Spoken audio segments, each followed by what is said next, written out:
Bueno, pues hoy empezamos nuestro curso de análisis vectorial, principalmente enfocado a aplicaciones, a cómo usar las herramientas que aprendieron en cálculo 3 y que están aprendiendo en cálculo 4. La sesión uno, pues vamos a ver pura cosas de álgebra vectorial y dedicaremos las demás sesiones a derivación vectorial, a integración vectorial. Luego veremos algo de delta de Dirac y terminaremos con teorema de Helmholtz y teoremas de conservación, que también son bastantes importantes y utilizados en física, en actuaría y en algunas materias avanzadas de matemáticas. Lo primero que haremos será recordar que pues hay básicamente cuatro operaciones vectoriales importantes y muchas de estas ustedes ya las conocen. La primera de ellas es la suma de vectores, la suma vectorial. La suma vectorial, cuando estamos en la prepa o en la secundaria, pues se nos representa así, ¿no? A través de algo que se llama ley del paralelogramo, que es básicamente acomodar las flechitas y unir la cola del primer vector con la cabeza del último vector, y eso es a lo que le llamamos ley del paralelogramo, y así sumamos vectores, ¿no? Esta operación tiene una propiedad, bueno, más bien tiene dos propiedades importantes a recordar. La primera es que es conmutativa, es decir, A más B es igual que B más A. Y la segunda es que es asociativa, es decir, A más B separado más C es igual que A más separado B más C. Esas son básicamente las dos propiedades importantes que tiene la suma vectorial. Y de hecho, pues son como las que nos van a servir, ¿no? Ahorita que empecemos a avanzar, verán que las cosas se van complicando. Eh, Otra propiedad importante, que de hecho también ya deben de conocer ustedes, es la multiplicación por un escalar. Si yo tengo un vector A, que puedo representar como una flechita en algún Rn, entonces puedo multiplicarlo por un cierto número real que, dependiendo si es mayor que uno o menor que uno, me va a agrandar o a achicar el vector. Aquí, por ejemplo, A es mayor que uno, entonces agranda el vector A, y cuando está entre 0 y 1, achica el vector A. Sin embargo, lo que es interesante es qué pasa cuando A es negativo. Bueno, cuando A es negativo, lo que pasa es que cambia la dirección del vector. Es decir, si estaba apuntando hacia acá, entonces ahora va a apuntar hacia abajo, ¿no? Y es lo mismo, si tenemos un A que es menor que menos uno, entonces vamos a tener que lo expande. Y si tenemos un A que está entre menos uno y cero, entonces igual lo achica, ¿vale? Ese es básicamente el efecto geométrico, así es como se ve geométricamente la multiplicación por un escalar. Y aquí la propiedad importante que nos concierne es que existe una distributividad. Si yo tengo A más B y multiplico por un escalar alfa, entonces eso es igual a alfa A más alfa B. ¿Ok? Eso es básicamente lo que nos, lo que nos interesa de esta propiedad de multiplicación por un escalar. ¿Ok? Entonces, la siguiente operación es ya más interesante, le llamamos producto punto, y una definición que podemos dar de producto punto es esta que aparece en pantalla. Tenemos que el producto punto de A y B es igual a la norma de A por la norma de B por el coseno de teta, donde teta es el ángulo que existe entre A y B. Esto de aquí aplica para cualquier espacio. O sea, si ustedes, aquí lo vemos en R2, pero si estuviéramos en R3, pues tendríamos así dos vectores en el espacio. Y pues siempre va a existir un ángulo entre esos dos vectores. Entonces, no hay problema con la dimensión. Esta es una definición muy general. Cuando vean que no le pongo el gorrito, la rayita significa que es la magnitud. Vamos a hablar de esta magnitud en unos instantes. Y de hecho, por eso nos interesa tanto el producto punto, porque nos da auge a definir nuevas cosas. Antes de continuar, las propiedades importantes del producto punto para recordar, pues son una combinación de las de la suma y la del producto por un escalar. Primero que nada, el producto punto es conmutativo, es decir, A punto B es igual a B punto A. Esto tiene mucho sentido si ponemos a pensarnos en la definición que teníamos en la página anterior. Si tenemos que A punto B es igual a A por B coseno de teta, entonces B punto A va a ser la norma de B por la norma de A por el coseno de teta. No importa yo en qué orden aplique el producto punto, el ángulo es el mismo. Y como la norma de A y la norma de B son números reales, entonces su producto conmuta y pues realmente no hay nada que hacer ahí. Es normal que haya una conmutación en el producto punto. Y además de la conmutación tenemos una distributividad. Es decir, si yo tengo A punto B más C, esto es igual a A punto B más A punto C. Eso es básicamente una distributividad que tiene el producto punto. Y observen que el producto punto me regresa un escalar, ¿verdad?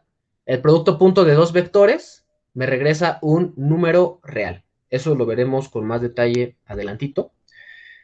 ¿Cómo se ve o qué significa geométricamente el producto punto? Bueno, aquí es una parte bastante divertida, ¿no? Supongan que yo tengo un vector A y supongan que aquí abajito tengo un vector B. Que lo dibujé muy grande, déjenme hacerlo un poquito más pequeño. Entonces, supongan que yo tengo estos dos vectores, A, B. Lo que yo tengo es que por definición, A punto B es igual a B coseno del ángulo. Y pues bueno, lo que yo voy a hacer es fijarme o reordenar esta igualdad de la siguiente forma, como BA coseno de teta. Esta parte de aquí que les voy a pintar en rojo, yo la puedo imaginar como una proyección. La proyección de A sobre el vector B. Es decir, tengo que esta cosita que voy a pintar en rojo, esta rayita de aquí, esta cantidad de aquí es A coseno de teta. ¿Ok? Entonces tengo A, échale, coseno de teta. A ver, déjenme mejor con el dedito. Ahí está. Esto de aquí es A coseno de teta. Y lo único que hago es multiplicar esta cantidad, es una longitud, porque ya la proyecté sobre B. Lo único que hago es multiplicarla por esta otra cantidad grandota, que voy a poner en amarillo, que es la longitud de B. ¿Ok? Entonces, es básicamente ese producto, ¿no? Es el producto de cuánto mide B por la proyección de A sobre B. Por eso es que aparece el coseno. Acuérdense, siempre que queremos proyectar cosas usamos seno y coseno. Y aquí como estamos proyectando en el suelo, por eso usamos el coseno. ¿Vale? Lo mismo pasa si quisiéramos ver cuánto o cómo se ve geométricamente B punto A. Lo interesante es que cachen que lo que estamos haciendo realmente es proyectar y luego multiplicar. Eso es lo único que estamos haciendo geométricamente. Entonces, ya que entendemos geométricamente qué es el producto punto, vamos a ver algunos casos interesantes. Y con casos interesantes me refiero a qué pasa con esta formulita cuando tomamos algunos ángulos de alfa o cuando pasan algunas condiciones respecto a A y a B. Entonces, nuestra ecuación inicial es AB coseno de teta. Coseno de teta puede tomar muchos valores reales, pero vamos a ver en particular qué pasa cuando teta es igual a 0. Si teta es igual a 0, tengo AB coseno de 1 y coseno de 1, coseno de 0, perdón, es igual a 1. Estaban ahí relacionados, ¿no? Entonces, si teta es igual a 0, va a tener que A punto B es igual a A por B, y entonces esto básicamente se reduce a multiplicar sus normas. ¿Qué significa que el ángulo entre ellos sea 0? Ay, lo borré. Una disculpa, y ahora ya me salió toda fea la A. ¿Qué significa que el ángulo entre ellos sea 0? Bueno, voy a hacer un pequeño dibujito que lo va a esquematizar mejor. Y ahorita les pongo las cachuchas. Aquí vamos a ponerle cachuchas. Que el ángulo entre ellos sea 0, pues significa que básicamente están apuntando en la misma dirección, ¿no? O sea, este de aquí puede ser A y este de aquí puede ser B.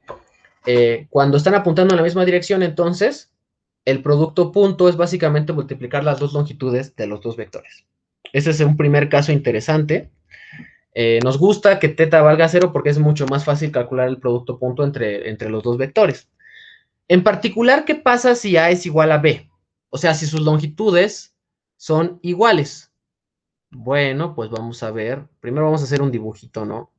O sea, a este lo voy a llamar A y voy a sobreencimar un vectorcito que se llama B.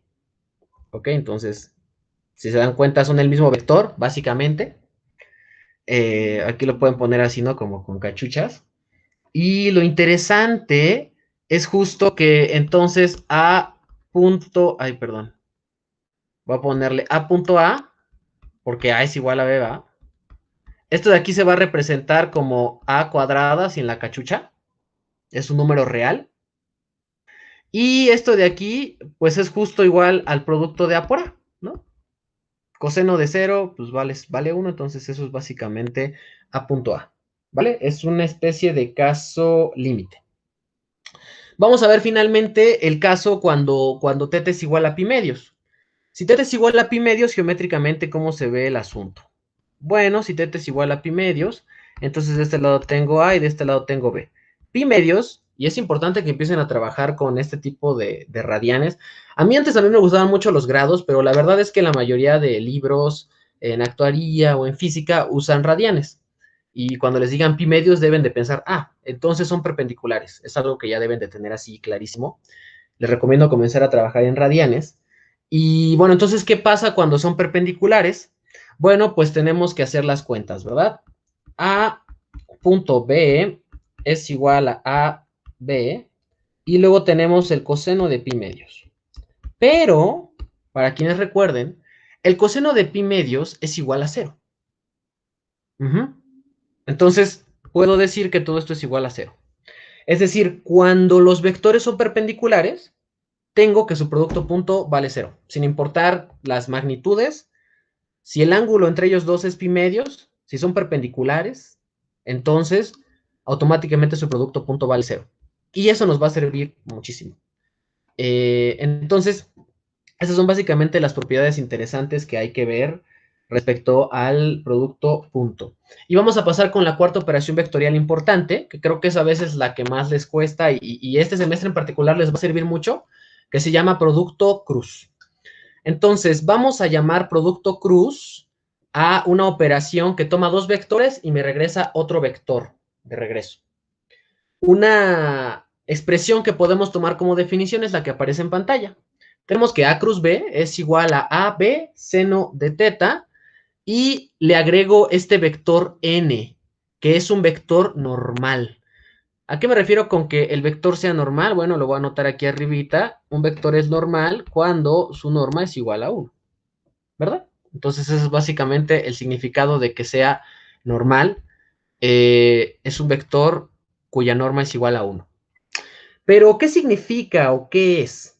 Bueno, el vector n es un vector perpendicular a los vectores a y b. Ahorita vamos a ver cómo saber hacia dónde apunta. En este caso, que ponga la cruz, significa que está apuntando hacia adentro de la hoja, hacia adentro de esta hoja en la que estamos trabajando. Y lo puse así en azul, pues como para resaltarlo, ¿no? Porque pues no dibujo muy bien en 3 dimensiones. Entonces, el vector n está aquí, está apuntando hacia adentro. Y si la norma de n es igual a 1, entonces la norma de a cruz b es igual a esto, ¿no?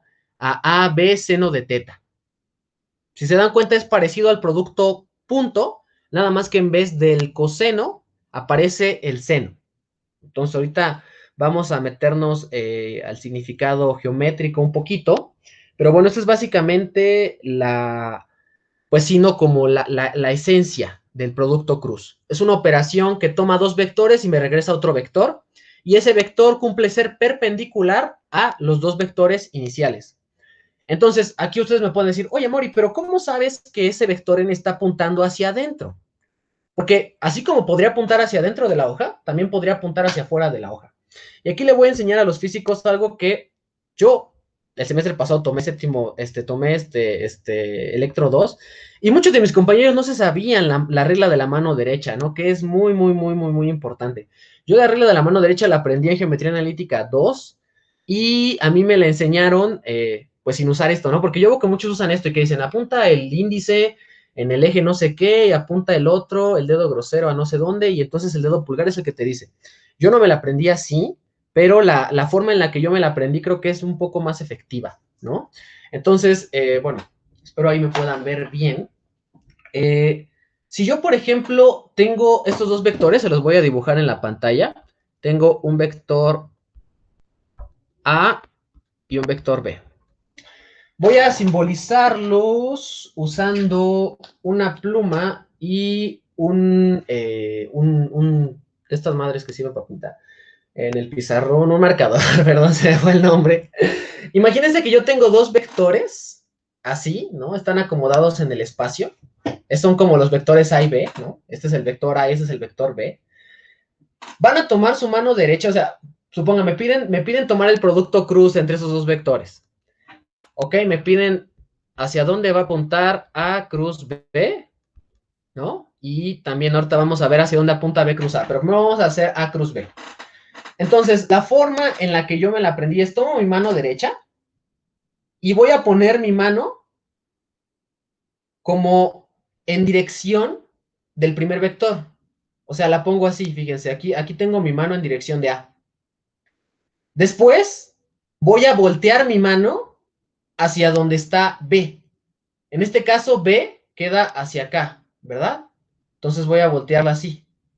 O sea, fíjense el movimiento, ¿eh? Aquí está los dos vectores. Entonces me pongo en dirección A, volteo como si mi mano volteara hacia donde está B. B está aquí abajo, por eso estoy volteando así. Y entonces cierro la mano, bueno, dejo el pulgar arriba, y entonces veo que el vector está apuntando hacia acá. Y entonces, por lo tanto, el producto cruz apunta hacia adentro de la pantalla. ¿Sí quedó más o menos claro? La idea es hacer esto, es pones tu mano, la volteas dependiendo hacia donde esté el otro vector y estiras el pulgar y hacia esa dirección está apuntando el producto cruz de los dos vectores. Esto a mí la verdad se me hace mucho más fácil que poner el dedo no sé dónde y así. Y es muy, muy, muy efectivo, ¿no? De hecho, ayuda bastante en los exámenes o en la intuición geométrica, ¿no? ¿Qué pasaría si, por ejemplo, yo quiero encontrar el producto cruz? Bueno, a ver, antes que nada, el producto cruz de A y B apunta hacia adentro, que lo voy a representar así, ¿no? Como un asterisquito yendo hacia adentro. Y entonces, como era, tengo esto, este es A, este es B, entonces voy a poner mi manita así, como en dirección de A, luego la doblo hacia donde está B, cierro la mano y entonces apunta hacia adentro, ¿verdad? ¿Qué pasaría si quisiera encontrar el producto cruz entre B y A? Bueno, vamos a ver qué pasa. Entonces, misma técnica, ¿verdad? Voy a poner mi mano en dirección de B, la giro hacia donde está A, en este caso A está hacia adentro, cierro la mano y entonces apunta hacia mí, ¿verdad? Apunta hacia afuera. Entonces, el producto cruz de B y A apunta hacia afuera de la hoja y eso muchas veces lo van a encontrar así como un puntito, ¿no? Que está así. Entonces, esta es básicamente una explicación de cómo funciona la regla de la mano derecha. Es nada más apuntar, doblar la mano hacia donde está el otro vector, cierras la mano y este pulgar te dice hacia dónde está el producto cruz. Esa es básicamente la regla de la mano derecha. También si están tomando cálculo 4, apréndenselo porque Marco les va a llegar a dejar un examen donde tienen que usar integrales de superficie que tienen, pues tienen que usar la regla de la mano derecha para saber hacia dónde apunta el vector, que en general es normal a una superficie. Y si no se sabe la regla de la mano derecha, entonces es como de ¡pum! Los reprobamos porque sí hicieron bien el cálculo, pero no saben hacia dónde está apuntando. Y pues obviamente eso es puntos menos, ¿verdad? Pero entonces esa es la regla de la mano derecha básicamente, ¿no? Repito, tenemos dos vectores, voy a ponerlos incluso perpendiculares, ¿no? Para que sea más sencillo. A y B.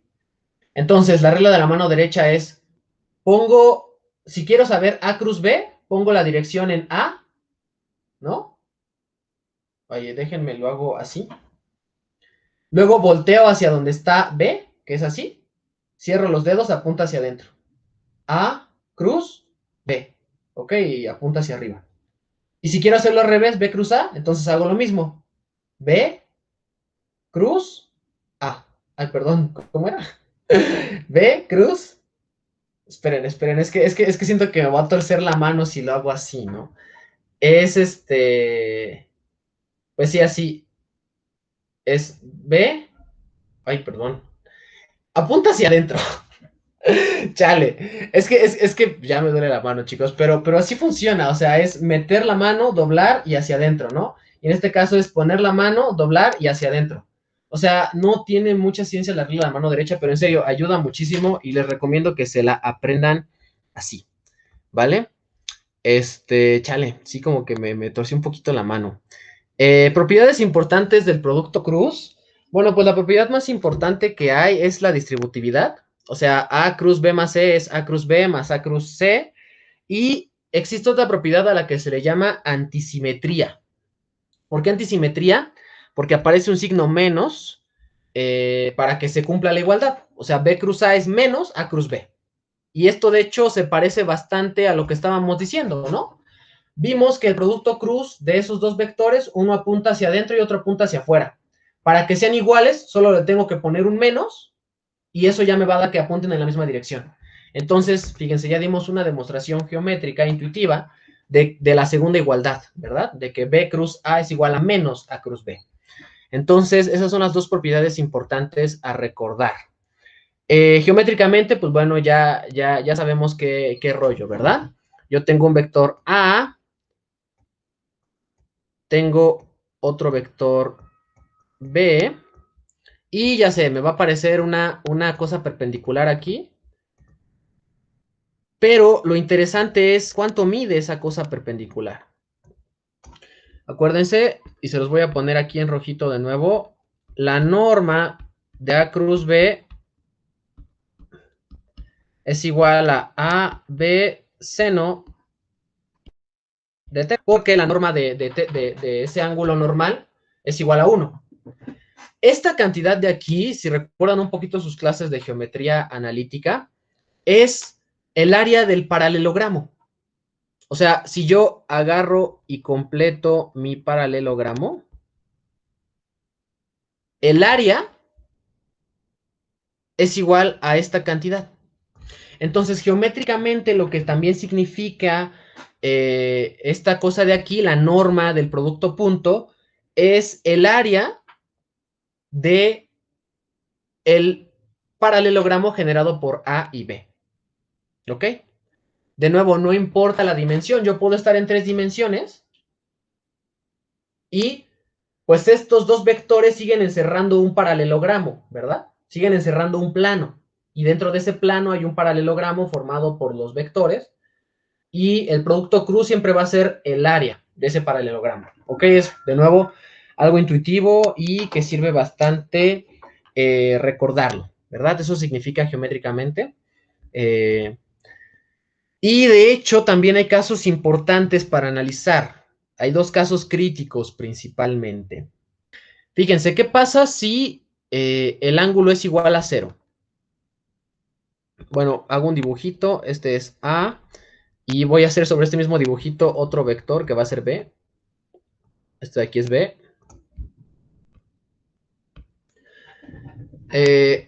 Bueno, perdón, no, aquí me estoy adelantando. Este dibujito guárdenlo para el rato. Este dibujito va a ser cuando A es igual a B. Pero vamos a ver ahora el caso cuando el ángulo es igual a 0. Entonces tengo A y voy a hacer otro parecido. Aquí, ahí, güey. Pues imagínense que eso que hice fue derecho. Mejor lo borro. Tengo pulso de maraquero, chicos. Entonces supongan que este es B, ¿no? Y el de arriba es A. Entonces, si el ángulo vale 0, fíjense, de la pura intuición que acabamos de desarrollar, como va a ser, como la norma del producto cruz es el área del paralelogramo, y aquí el paralelogramo se está aplastando, porque el ángulo entre ellos es igual a 0, entonces nosotros debemos de tener en cuenta que el producto cruz debe ser 0, al menos en magnitud. Pero si es 0 en magnitud, no importa qué dirección tenga, va a ser 0 en cualquier caso. Entonces, geométricamente, si teta es igual a 0, entonces el producto cruz vale 0. ¿Ok? Entonces voy a poner aquí A cruz B es igual a 0. Y también sale por la fórmula, ¿no? Porque ¿cuánto es seno de 0? Seno de 0 es igual a 0. Coseno de 0 es igual a 1. Seno de 0 es igual a 0. Por lo tanto, de ambos lados, aquí le voy a poner la rayita de que es un vector, ¿no? Eso es algo que muchos hacen, le ponen arriba a la rayita al 0 para que sepan que es el 0 vector. Y pues sí, ese es básicamente el caso interesante, ¿no? Cuando, cuando tenemos que el paralelogramo formado se aplasta, no tiene área. Y un caso particular de esto es cuando los dos miden lo mismo, que es como en el dibujito de abajo. Esto de aquí nos dice intuitivamente, por lo anterior, que para cualquier vector, el producto cruz consigo mismo vale cero. Y esta es una propiedad también importante, ¿no? Que sirve para simplificar bastantes cosas, ¿no? Nos va a hacer mucha falta esta identidad. Entonces, básicamente esas son las cosas interesantes para ver respecto a las operaciones vectoriales. Y de hecho, hay varias formas de definir las operaciones vectoriales o de trabajarlas. Ahorita acabamos de trabajar con el supuesto de que tenemos la magnitud de los vectores y que también tenemos el ángulo que hay entre los vectores. Pero, ¿qué pasa si no tenemos ninguna de esas dos cosas? ¿Qué pasa si, por ejemplo, tenemos las componentes? ¿A qué me refiero con componentes? Bueno, en sus clases van a llegar a ver esta notación, ¿ok? Esta notación de aquí es bastante interesante porque nos dice que el vector A puede ser caracterizado en tres direcciones, usando tres números reales. La primera va a ser la componente en X, o sea, la componente, pues sí, ¿no? ¿Cuánto avanza sobre el eje X? La segunda va a ser cuánto avanza en el eje Y, y la tercera va a ser cuánto avanza en el eje Z. ¿Ok? Puedo escribir dos vectores así, y siguen siendo flechitas en el espacio, ¿no? Obviamente aquí estoy suponiendo que estoy trabajando en R3, pero podríamos estar en R4, en R27. Lo único que tendríamos que hacer es enumerar bien estas letritas y pues hacer las mismas cuentas, no hay nada más, ¿ok? Estos vectores de aquí, así como el vector n, también tienen un gorrito. Este gorrito, que es un acento circunflejo, es básicamente para denotar que son unitarios, es decir, que sus normas valen 1, ¿ok? A veces también, si son físicos, se los van a encontrar con IJK, pero yo prefiero usar XYZ porque creo que es más claro para todos. La verdad no sé de dónde salió el IJK, a lo mejor es por la teoría de los cuaterniones, porque también se usa IJK, pero yo me voy a quedar con XYZ. ¿Ok? Entonces tómense dos vectores, A y B, con componentes AX, AY, AZ, BX, BY, BZ. Si yo sumo los vectores, entonces lo único que tengo que hacer es sumar sus componentes. Es lo único que tengo que hacer. Para sumar dos vectores en esta forma, cuando no tengo ni su magnitud ni su ángulo entre ellos, para sumar vectores puedo sumar componente a componente y obtengo este resultado, ¿verdad? AX más BX en la dirección X, AB más Y más BY en la dirección Y, AZ más BZ en la dirección Z. No hay nada más. El producto por un escalar también es bastante sencillo. Lo único que tengo que hacer es multiplicar cada componente por ese escalar. Entonces, si yo multiplico por el escalar A, entonces AX en la dirección X, AY en la dirección Y, AZ en la dirección Z. No hay nada más. ¿Se dan cuenta? Es algo muy sencillo. Aquí vamos a volver a mencionar algo que ya dije. La norma de X, Y, Z de estos tres vectores con gorrito es igual a 1 y son perpendiculares entre sí. De hecho, esta es una base, si ya tomaron álgebra lineal 1, es una base ortonormal. Es decir, son tres vectores ortogonales, es decir, son perpendiculares entre sí, y además son normales, es decir, su norma vale 1. Por lo tanto, pues se cumplen estas igualdades, ¿verdad? X.x, que es la norma al cuadrado de x, y.y, que es la norma al cuadrado de y z.z, que es la norma al cuadrado de z, todas son iguales a 1. Y también se cumplen las de abajo. X.y es igual a 0. Obviamente aquí es un 0 vector, ¿verdad? Ah, no, perdón, si es un 0 número, porque el producto punto me da un escalar, ¿verdad? Aquí tengo x.z es igual a 0, y.z es igual a 0. Y claro, también se valen las de al revés, porque el producto punto conmuta, como lo vimos. O sea, y.z, z.x, z.y también van a valer 0. ¿Ok? Ya que se cumplen estas igualdades, entonces, si yo me tomo el producto punto de A y B con sus componentes, entonces puedo escribir el producto punto de A y B de esta forma, como AX, BX más AY, BY más AZ, BZ. ¿Ok? Esta es una forma muy interesante de reescribir el producto punto y pues a veces es más útil. Si nos dan un vector de esta forma, o sea, si nos dan dos vectores de esta forma, por ejemplo, 1, 0, 1, 0, 1, 1, si nos dan esos dos vectores, en vez de ponerme a medir las longitudes y de medir el ángulo entre ellos para calcular el producto punto, pues simplemente puedo multiplicar sus componentes y obtener el producto punto.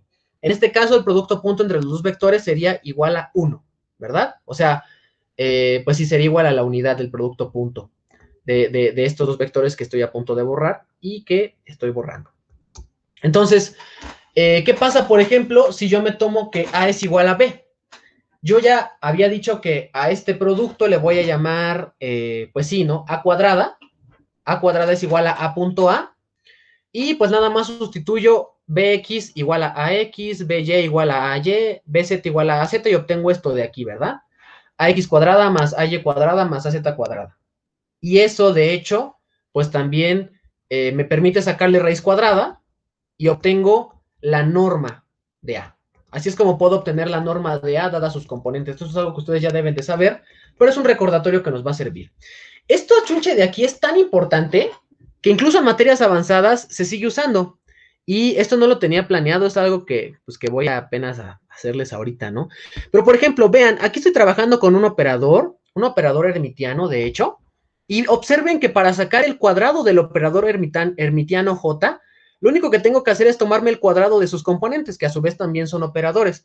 Aquí al profesor se le fue y no puso un cuadrado, pero es como si hiciera el producto punto de J con J. ¿Se dan cuenta? Entonces, esto de aquí, aunque parezca trivial, sirve bastante. Y de hecho se va a aplicar para varias cosas, ¿no? Estas son, repito, notas de cuántica para un curso de materia condensada, pero es para que vean que lo que estamos viendo también tiene aplicación, ¿no? Y que es importante que lo recuerden. Ahora, ¿cómo podemos ver al producto cruz componente a componente? Pues bueno, vamos a tener que lo podemos imaginar como un determinante. Y digo que como un determinante porque estas entradas de aquí son vectores, chicos. Nosotros sabemos hacer determinantes de números. Y aquí estamos metiendo vectores. Esto nada más es una forma como fácil de ver al producto cruz. Es para que se nos haga más fácil aprenderlo, más fácil calcularlo. Entonces, esta es la fórmula explícita que tiene el producto cruz, componente a componente, o sea, usando AX, AY, AZ, BX, BY, BZ. Y pues no es importante que se la memoricen siempre y cuando sepa calcular, pues sí, no se sepan calcular determinantes. Si saben calcular determinantes, pueden usar esta matriz y calcular el producto cruz componente a componente. Ojo, y es muy importante, observen que en el primer renglón siempre va X, Y, Z, o IJK, como quieran. Y en el segundo renglón van las componentes del primer vector que aparece en el producto cruz, AX, AY, AZ. Y en el tercer renglón aparecen las componentes del segundo vector en el producto cruz, BX, BY, BZ. Es importante que tengan cuidado con esto porque si ustedes cambian el orden de los renglones, como recordarán de álgebra lineal, esto les va a cambiar el determinante, les va a aparecer por ahí un menos. Entonces, tengan cuidado con eso. ¿Ok? Vamos a proceder y vamos a pasar ahora a una parte más interesante ya que exploramos las operaciones vectoriales. Vamos a, pues sí, ¿no? A ver qué onda con los triples productos. Fíjense que los triples productos son algo que no se aborda mucho en cálculo 4 o en cálculo 3, pero personalmente siento que es bastante bonito verlos. O sea, tienen pues significados geométricos interesantes y sirven bastante después para simplificar ecuaciones o cosas así, ¿no? Es más, si tienen curiosidad, pueden googlear tensor de esfuerzos de Maxwell y para definir el tensor de esfuerzos de Maxwell se ocupan identidades del triple producto escalar o del triple producto vectorial. Entonces, vamos a tener dos productos triples. El primero es el triple producto escalar y el segundo es el triple producto vectorial. El triple producto escalar puede tener estas dos formas y de hecho se le llama escalar porque el resultado de hacer este producto triple es que me regrese un escalar. Vamos a enfocarnos en este primer término. Tengo A punto B cruz C. B cruz C, yo sé que me va a dar un vector, porque el producto cruz entre dos vectores es otro vector. Y el producto punto entre A y ese vector que me resulta es un número. Entonces, por eso se le llama triple producto escalar, porque básicamente me avienta un escalar de regreso. Supongo que intuirán que el triple producto vectorial se llama así porque me avienta un vector de regreso, ¿no? Pero eso lo vemos ahorita. Entonces, esta es básicamente las dos formas que pueden encontrar del triple producto escalar. En este primer renglón tenemos una regla que le llaman cíclica y que sirve mucho para aprenderse esta igualdad. Y es la siguiente. Inicien con A, B, C. O sea, A, B, C, pues es poner A punto, entre paréntesis, B cruz C. Si yo recorro las letras, o sea, si yo como que pongo aquí, o sea, ¿cómo decirlo? Pues si no pongo A hasta el final y B al inicio y C la dejo aquí, o sea, como que recorrí una, no sé cómo decirlo, o sea, la posición de B la paso a A, la posición de C la paso a B y la posición de A la paso a C. A esto es a lo que me refiero con cíclico.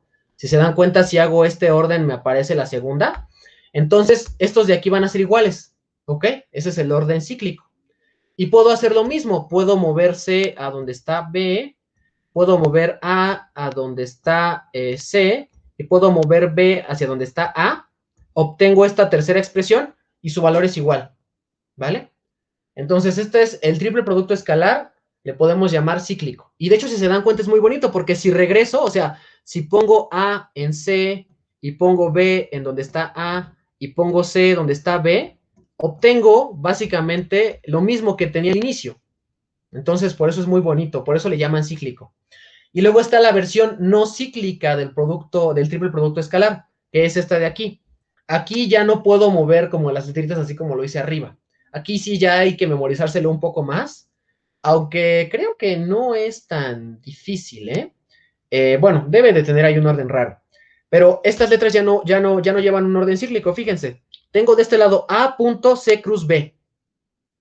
Y de este lado tengo B, o sea, como si hubiera cambiado B a donde está A, y luego tengo punto A cruz C. Pues ahí como que ya hice algo raro, ¿no?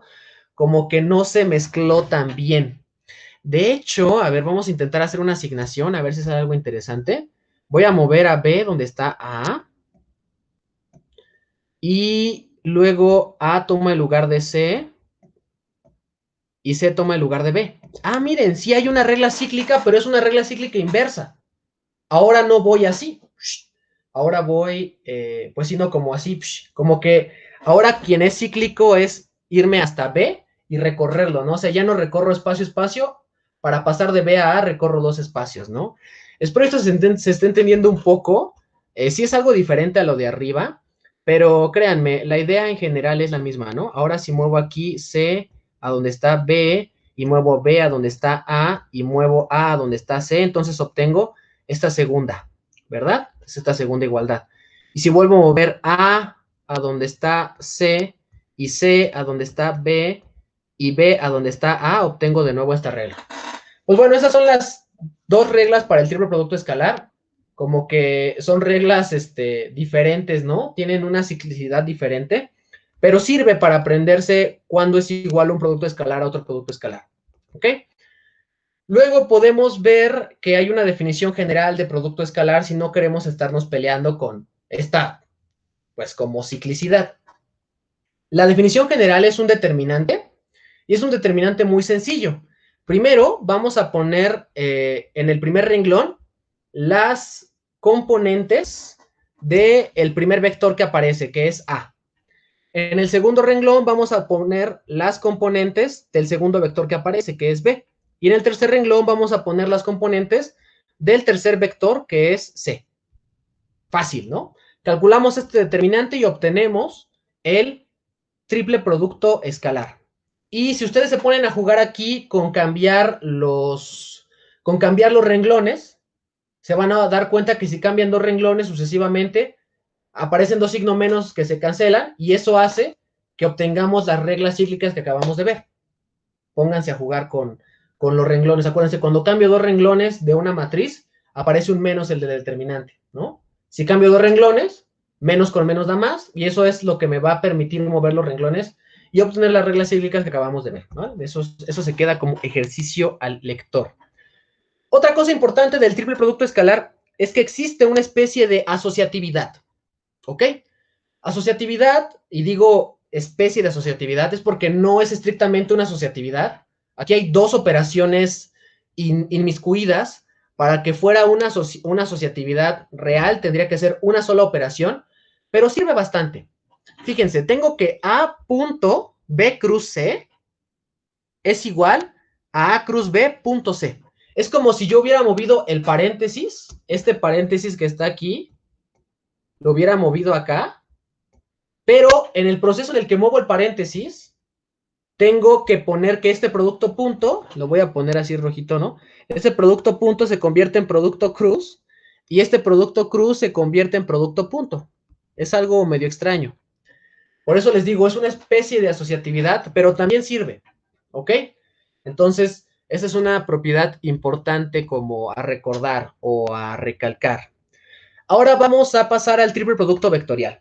Como se lo imaginarán, el triple producto vectorial me regresa a un vector, ¿no? Y de hecho tiene sentido, ¿no? Porque si aquí tengo B cruz C, eso me va a dar un vector. Y si yo hago A cruz ese vector resultante, entonces obtengo otro vector, ¿verdad? Porque por definición, el producto cruz me avienta de dos vectores otro vector. Y además perpendicular a los dos vectores que estoy haciendo producto cruz. La definición de producto, de triple producto vectorial es esta que aparece aquí. Y, pues bueno, es algo muy como mnemotécnico, ¿no? O sea, tengo aquí A, B, C y aquí es backup, como la palabra backup en inglés, ¿no? O como vaca, pero como con un acento extraño, ¿no? Back, aquí aparece backup, como vaca. Así es como yo al menos me lo aprendí y sirve bastante. Ojo aquí con la notación, ¿eh? Porque puede llegar a ser un poco confusa. A.C es un escalar. A.B es otro escalar. B y C son vectores. Si aquí tengo A.C un escalar por un vector, todo esto de aquí es un vector. Y si aquí tengo A.B un escalar por un vector C, todo esto de aquí es un vector. Entonces, esto realmente es un vector, ¿vale? No se me vayan a confundir. Aquí nada más está acomodado de una forma especial para que puedan aprendérselo con esto de backup. Y pues es básicamente por eso, ¿no? Como para hacerlo más sencillo. Fíjense que nosotros habíamos visto una propiedad que se llama antisimetría en el producto cruz y lo bonito de esa antisimetría es que nos puede dar más información sobre el triple producto vectorial.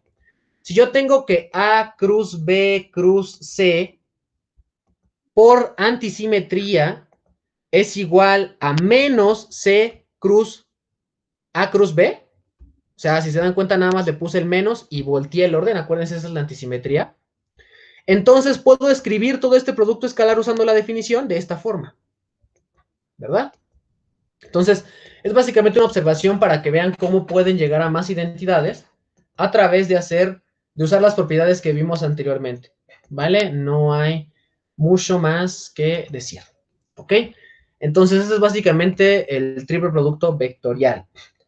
Y hay corolarios que se pueden sacar del triple producto vectorial, ¿no? Por ejemplo, están esas tres identidades bastante interesantes que pueden demostrar usando las anteriores. Es, por ejemplo, ¿qué pasa con A cruz B punto C cruz D? O sea, tengo dos productos cruces y hago su producto punto. Pues bueno, eso va a ser igual a todo este chunche de aquí, ¿no? Que si se dan cuenta es ACBD menos ADBC, ¿no? Esas son cositas que a lo mejor cuesta más trabajo aprendérselas. Y lo importante es que vean que estas identidades que acabamos de ver nos ayudan a obtener nuevas identidades. Estas nuevas identidades después nos van a servir para simplificar más cosas, lo verán después cuando lo utilicen, pero pues sí, lo bonito es de que este producto de aquí, a pesar de que tiene dos productos cruz, al final me da un producto, un escalar, ¿verdad? Tengo dos vectores, resultado del producto de A cruz B y de C cruz D, y luego hago su producto punto, me va a dar un escalar. Si se dan cuenta, pues sí, todo esto es un escalar, ¿no? Esto de aquí me va a dar un escalar por un escalar, menos un escalar por otro escalar. De hecho, esto de aquí se parece como un determinante, ¿no? Un determinante de una matriz de 2 por 2. ¿Será que podemos verlo como una matriz de 2 por 2 de alguna forma? Pues bueno, eso también puede quedarles como ejercicio, ¿no? Y luego tenemos este como triple producto vectorial, ¿no? Bueno, un más bien cuádruple producto vectorial, ¿no? Tenemos C cruz D, un vector, y hago cruz B, o sea, eso me da otro vector, y luego hago cruz A, eso me da otro vector. Todo esto de aquí me va a dar un vectorzote, y si me da flojera calcularlo, puedo ocupar esta identidad de aquí abajo. Esta identidad de aquí abajo está padre porque, pues si se dan cuenta, como que también lleva un orden, ¿no? B, A, C, D, menos A, B, C, D, y observen que el resultado es que, pues también tengo un vector, ¿vale? C cruz D es un vector. A punto C cruz D es un escalar. Un escalar por un vector me va a dar un vector. Y aquí tengo algo parecido a lo que vimos hace rato. Tengo A punto B, un escalar, por C cruz D, un vector. Entonces, todo esto de aquí es la resta de dos vectores. Y es una forma rápida de encontrar pues, si no este múltiple producto cruz entre varios vectores, ¿ok? Son solamente corolarios que sirven y que surgen de las identidades que vimos anteriormente, para que vean que tienen uso. Y estas identidades, de hecho, también pues tienen varios usos, ¿no? Vamos a ver la última parte de la clase de hoy. Si se dan cuenta, apenas va a dar una hora, no nos llevó mucho tiempo. Y creo que sí, en general, van a ser las otras clases, ¿no? Obviamente con temas más interesantes. Una pregunta que nos puede surgir es, ¿cómo transformamos los vectores en el espacio? O sea, nosotros ya sabemos que podemos trasladar vectores, ya sabemos que podemos invertirlos, o sea, podemos invertir su dirección en el espacio, y también sabemos aplicar homotecias, sabemos que les podemos poner escalares y podemos achicarlos o agrandarlos. Pero una pregunta muy importante, que sirve bastante, es preguntarnos cómo rotamos los vectores. Y bueno, vamos a ver dos casos al respecto. El primero es un caso en R2, ¿vale? El caso en R2 es tomar, pues sí, ¿no? Voy a tomar un vector, supongan que esta es mi línea como de referencia y me tomo un vector, y voy a tomarme un ángulo teta contrarreloj. ¿A qué me refiero con un ángulo teta contrarreloj? Que va a correr así en contra de las manecillas del reloj. Entonces, yo quiero encontrar una expresión que me diga cómo se ve este vector después de rotarlo así, por ese ángulo que acabo de hacer. Y la respuesta es que tenemos que multiplicar por una cierta matriz. Eso es algo que probablemente estén viendo con Marco en todo este trip de analizar flujos vectoriales y de ver cómo rotan las flechitas, etcétera, etcétera. Y pues esto es básicamente un campo vectorial particular, ¿verdad?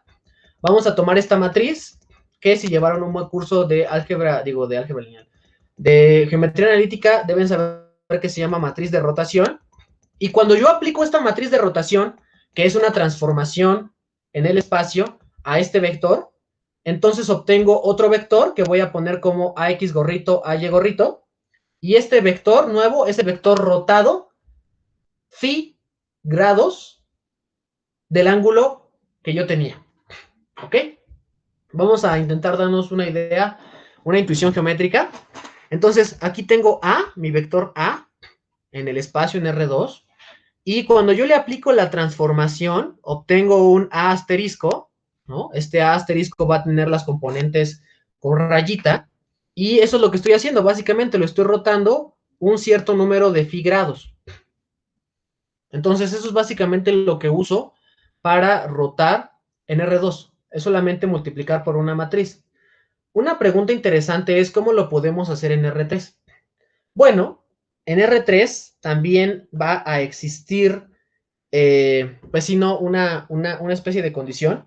Y aquí las cosas son mucho más difíciles, porque si se dan cuenta, en R2 solamente puedo rotar de dos formas, ¿no? Puedo rotar en contra de las manecillas de reloj o a favor de las manecillas de reloj. Esas son las únicas dos formas de rotar.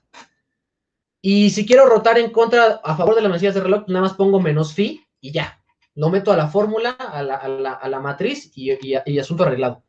Pero ¿qué pasa con R3? En R3 tengo muchas formas de rotar. Si tengo así, puedo rotar así, puedo rotar así, puedo rotar así. O sea, tengo muchísimas formas para rotar y eso es un problema, ¿no? Entonces, algo que podemos hacer es generalizar y poner, bueno, sea lo que sea, va a existir otra matriz de rotación cuyas componentes voy a llamar R11, R12, así, etcétera, etcétera, hasta R33. Y voy a aplicar esta matriz a mi vector de 3 dimensiones y voy a obtener otro vector de 3 dimensiones que ya sea la rotación de lo que quiero. ¿Ok? Hay un montón de matrices de rotación en R3. Existen las rotaciones canónicas, que son rotaciones sobre los ejes, ¿no? pero también existen rotaciones no canónicas, que pueden ser rotaciones arbitrarias, ¿no? O sea, imagínense que yo tengo aquí mis tres dedos y lo roto así, ¿no? O lo roto así. O sea, son rotaciones a ángulos totalmente arbitrarios, por eso es que se trabaja en esta forma general. Y lo bonito es que podemos escribir esta igualdad en una forma compacta. Si yo, por ejemplo, me tomo AX, ¿no? Por ejemplo, aquí supongan que quiero poner, bueno, a X le voy a llamar A1, ¿no? A1. A1, perdón, aquí le puse ahí. Si yo tengo esta igualdad, o sea, si hago AX igual a A1, entonces para obtener A1, es decir, para obtener AX, lo que tengo que hacer es esta suma de tres cosas. Vamos a hacerlo, a intentar hacerlo con la regla del caratazo, ¿no? Entonces, tengo que multiplicar el primer renglón por la primera columna, o sea, por este vector básicamente. Entonces, lo único que tengo que hacer es poner R11 por AX, R12 por AY, R13 por AZ. Entonces, se dan cuenta aquí, una constante que aparece es que el 1 siempre es la primera componente, ¿verdad? Y pues sí, en efecto, van a ver que el 1 es la primera componente. Aquí aparece un 1. Esta es la primera componente, la que se queda fija. Y la segunda componente es la que va recorriendo todo. Y si se dan cuenta, aquí esto de aquí se vale considerando AX igual a 1, AX igual a 2. Y aquí me tengo que poner, perdón, a Y. Aquí es a Y, perdón. Eso nada más es como por simplicidad, ¿no? Para intentar escribirlo de una forma más compacta. AZ igual a A3. ¿Ok?